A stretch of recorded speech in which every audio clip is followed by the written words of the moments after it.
You know how some comedies are built around a concept, some are built around a star, and some are built around a single joke that someone somewhere absolutely refused to let go of? Well, today we're talking about Skin Deep, a 1989 comedy starring the late, great John Ritter.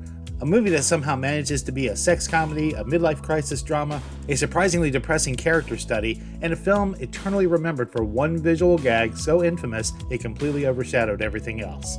And honestly, that might be the most Skin Deep thing of all. Written and directed by Blake Edwards, Skin Deep arrived at a strange crossroads in comedy.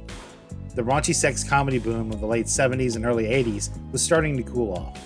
Audiences had laughed at Animal House, Porky's, and Revenge of the Nerds, but by the end of the decade, the genre was aging, which makes it oddly fitting that Skin Deep is about a man who is also clearly aging, spiraling, and miserable.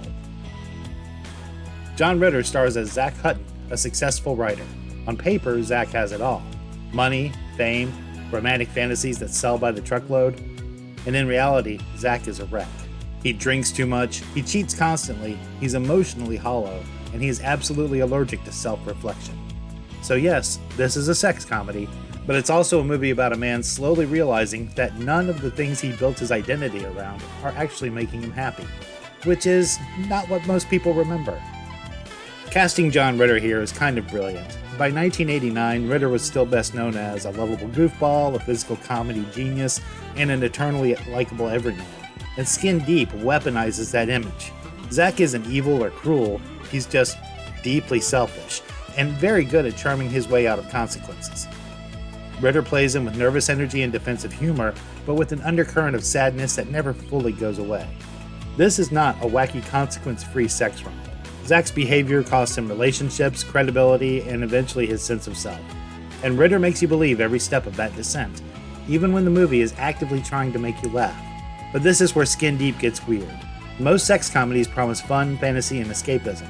Skin Deep mostly delivers awkward encounters, emotional fallout, and a creeping sense that Zach is trapped in a cycle he doesn't know how to break. There are jokes, but the emotional through line is surprisingly bleak. Zach isn't chasing pleasure, he's avoiding emptiness. Every affair feels less exciting than the last, every drink just delays the inevitable crash, and the more he leans into his successful ladies' man persona, the more hollow it becomes. It's almost like Blake Edwards made a comedy about how sex without connection eventually stops being fun. Almost. The film often feels like it's torn between wanting to be a glossy studio sex comedy and wanting to be a character study about a man hitting emotional rock bottom. Sometimes those tones clash, sometimes they accidentally enhance each other. And sometimes they're completely derailed by one very specific visual idea that hijacks the entire movie. Now we need to talk about that moment, and it's the one I can't show here. But if you've seen Skin Deep, you know exactly what I'm talking about. And if you haven't, you've probably still heard about it. There is a single extended side gag in this movie, one that comes out of nowhere. It's ingenious, juvenile, technically impressive, and impossible to forget. The movie doesn't just have this gag, this movie orbits it. You could watch Skin Deep and forget entire subplots, supporting characters, and emotional beats, but you will remember that scene, and the film knows it. It's shot with precision, it's staged for maximum visibility, and it's held on just long enough for the audience to realize, oh, this is the thing they're betting the whole movie on. And honestly, they weren't wrong. While Skin Deep has one of the most unforgettable images of its decade, if you look past that moment, there's a strange, sad little movie underneath it. One about aging, addiction, emotional cowardice, and the slow realization that you've been writing fantasies instead of living honestly. It's hard to tell if that's what they were shooting for.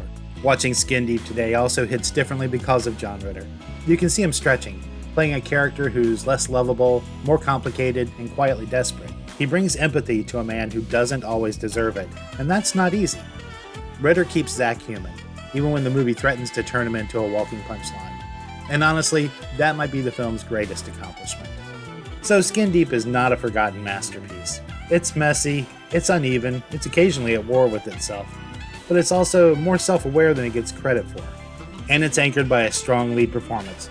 It's proof that sometimes a movie is best remembered not for what it says, but for the one thing it shows you that you can never unsee.